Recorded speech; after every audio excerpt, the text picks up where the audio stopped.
NoDQ.com.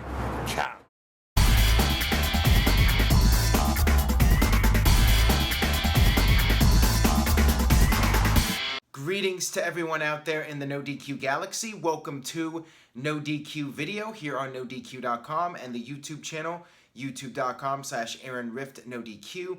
I have your questions from twitter.com/AaronRift using the hashtag NoDQTurns20. First one today comes from Dave. With the reports of Dean Ambrose versus Seth Rollins being the plan for WrestleMania 34, could you see them doing that at WrestleMania 35 or a Shield triple threat for the Universal title? MetLife is where the Shield made their WrestleMania debuts. I'm not going to get my hopes up about a Dean Ambrose heel turn. As you guys know, I have been talking about this for quite some time. I would love to see that happen at WrestleMania. Dean Ambrose as a heel versus Seth Rollins. Now, I'll believe it when it happens. I think there's maybe a better possibility that we see a Shield triple threat once again, only this time at WrestleMania. The first one was, I believe, Hell in a Cell 2016. Correct me if I'm wrong. And it was a B pay-per-view. So it would not shock me if WWE did do another Shield triple threat, only this time for the Universal title, and I don't think any of them will go in as the official heel of the match if it does happen. I could just see them maybe having a falling out, and then that leads to a triple threat for the championship at WrestleMania. Maybe Dean Ambrose and Seth Rollins end up pulling a Bret Hart, Lex Luger at the Royal Rumble, and they become the co-winners of the Rumble, something like that. And they both get the title opportunity, and it's a triple threat. I do see the Shield reunion lasting a while now, as long as both guys don't get hurt. But you could potentially set that up, have these guys work together for a while, and then do a triple threat at WrestleMania. Would not shock me if that happened. Definitely seems like something WWE would do, and we have not seen a triple threat match between those guys at WrestleMania. So I think there's still room to do that. Got this one here from Nick Adams. Hey Aaron, why doesn't Seth Rollins come out with his IC title with the Shield? Well, the answer is WWE feels the IC title is a prop. And it's a real shame too, because Seth Rollins has done a great job elevating the title and making it feel like it's something important again. But for whatever reason, WWE does not have him come out with the championship. I guess the idea is that when they're the Shield, that's the focal point. The IC title is secondary, and maybe WWE feels unless he's defending the title on that particular night, there's really no reason. And if he's coming from the crowd, you know, he's not going to be carrying the title or whatnot. So I can see all sorts of different reasons why Seth Rollins would not have the IC title. But from what I remember, when they were the champions, like the tag team champions, and I think Dean Ambrose had the US title, I seem to remember they would come down with the titles through the crowd. So you got me. I really don't know what's going on with that. But in my opinion, he should be out there with the title. The title should mean more than it does, and he should never leave home without it. Got this one here from I've Got Kids 33. I know you hate what-if questions, but if Shawn Michaels does come out of retirement for one more match, do you think he will get revenge and be the one that retires The Undertaker? Both greats go out at once. I could potentially see that happening if Shawn Michaels comes back and does one more match at WrestleMania and it is against The Undertaker. I could potentially see Shawn Michaels winning and then they both retire, but that's really weird. The fact that Undertaker retired Shawn Michaels and then Shawn would come back and retire The Undertaker. Yeah, that seems a little odd to me, but I would not rule anything out at this point. Again, like the idea of Dean Ambrose versus Seth Rollins with Ambrose as a heel at WrestleMania, I'll believe Shawn Michaels is coming back when I see it.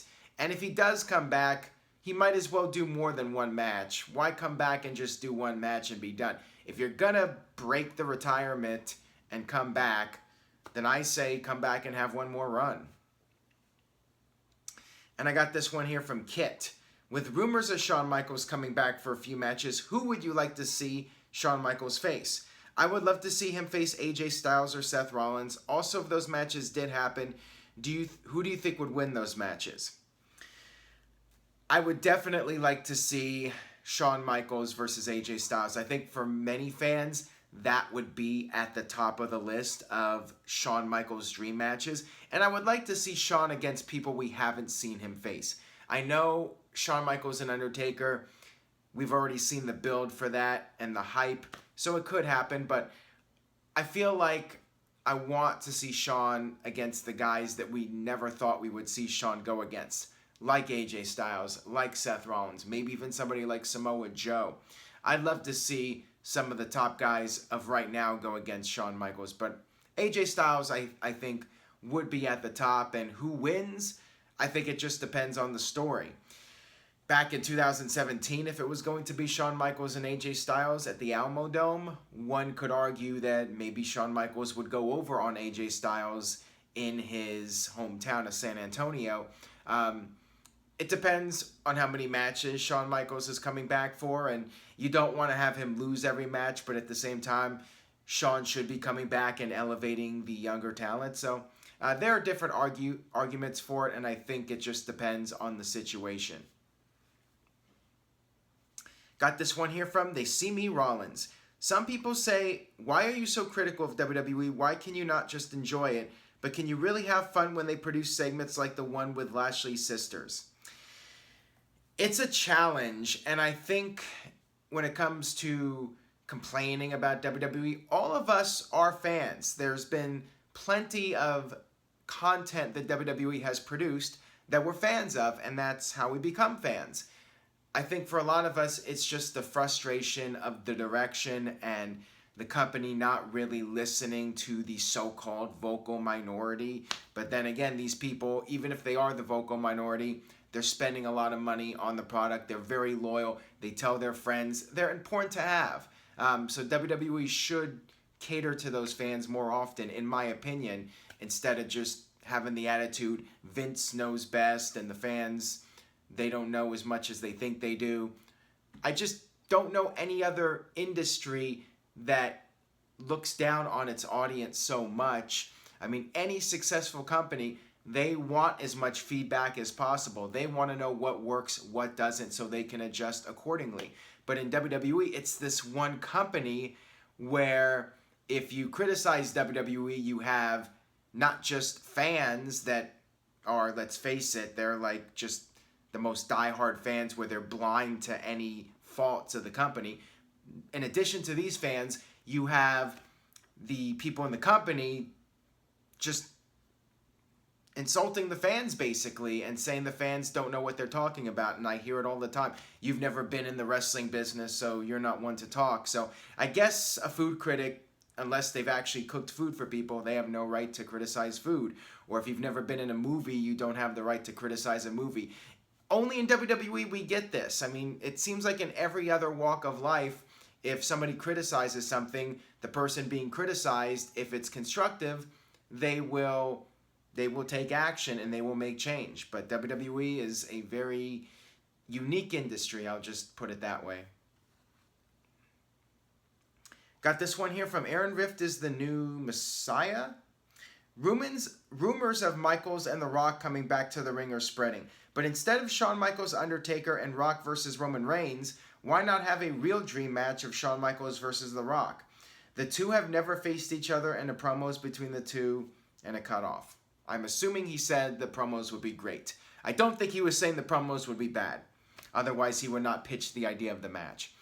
So, I think it would be an interesting match, but going back to earlier, I'd rather see Shawn against new people we haven't seen him against.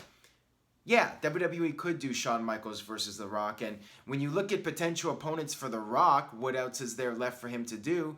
Maybe from his perspective and looking at it that way, maybe Shawn Michaels would be one of the better opponents for The Rock, but I think that's really unlikely. First of all, Shawn Michaels coming back and wrestling again. I said it before.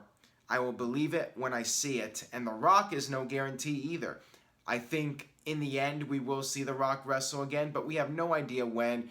And timing-wise, the stars would have to just align pretty much perfectly for Shawn Michaels and Rock to be in the same place at the same time, both ready to wrestle, and it happens at WrestleMania. I think there's just too much working against that happening. Got this one here from Mr. Yuck. Do you think Curt Hawkins will continue his losing streak indefinitely? If or when he scores a victory, should it be over a top star or a champion? Well, Curt Hawkins recently talked about the losing streak and said that he had to pitch keeping the streak intact, and WWE wanted to end it. For him, this is actually something that he has going for his character, believe it or not, because it makes him stand out from everybody else. I think from his perspective, it's better to be the guy that loses 100% of the time instead of being the guy that wins maybe 5% of the time and loses 95% of the time, just because you can use that as your gimmick that you've never won a match. Will he ever win a match? I could see it happening eventually, but where do you go with him after that? He no longer has the gimmick at that point. So it depends on what WWE has as far as storylines go. I would hope that if his losing streak ends, that WWE does have an interesting way to do it instead of just having it randomly take place on some show that people forget a week later. Hopefully that's not the case, and if that day comes, WWE will come up creatively with something interesting. But yeah, let's not get our hopes up on that one, that it will be all that creative. Got this one here from Brother Nero, Curtis. Hey Aaron, what is your opinion on Todd Grisham in the commentary booth? I recently watched a lot of SmackDown episodes from 2010, and him and Matt Striker were a great duo. I think he is very underrated and has a cool voice. You might not be watching more of these videos after this. I completely disagree with you. I think he sucks. I think he did suck, and I'm not sure what he's doing now. Don't really care. To me, he was as generic as they come. He just sounded like every other guy to me.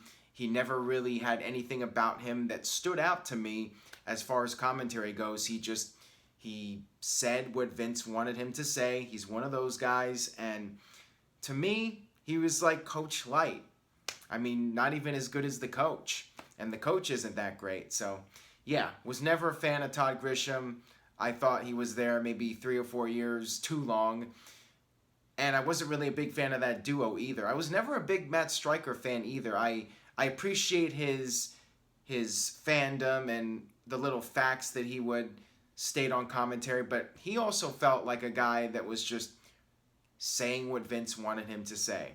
And even in Lucha Underground, I haven't been a big fan of Matt Striker from what I've listened to when I watched the first season. I don't know if he's gotten any better or not, but yeah, I wasn't a big fan of Striker either, and I know there are numerous fans out there that think he's underrated, and I disagree on that too. This one comes from Dazah 2000 and then a 6 at the end, so 20,006. Who has had the best chemistry as a tag team and in a singles match? For me, it was The Undertaker. It was Kane and The Undertaker for both. The best chemistry as a tag team. Well, Undertaker and Kane can definitely be argued for that list. I think the Legion of Doom, they were great as a tag team, and let's face it, they were better together than apart. I look at guys that were in fact better as a team than not being a team. Although I will say the Hart Foundation is another great example, even though Brett did go off on his own. But they complemented each other really well, Brett and the Anvil. Brett being the technical wrestler, Anvil being the powerhouse. So their chemistry as far as tag teams go, I mean, they have to be right at the top. The Rockers had the chemistry together, but Shawn Michaels, of course, went off on his own and did great things. So there are a lot of examples. New Age Outlaws, I think you just took two guys, and sometimes that happens. You take two random guys, you put them together, and there's magic. New Age Outlaws definitely had that. And you look in more recent times, Sheamus and Cesaro. They had the chemistry and they just clicked as a tag team. So those would be some of my examples. Leave a comment. Let me know what your best examples would be. That'll do it for this edition of NoDQ Video. Thank you as always for watching. Head over to nodq.com/LA if you are going to be in the Los Angeles area for the Survivor Series pay-per-view. NoDQ's 20-year anniversary is coming up. We're going to be doing a big meetup there that weekend, so check it out. RSVP, nodq.com/LA. Stay tuned to nodq.com for the very latest, and I will see you guys next time.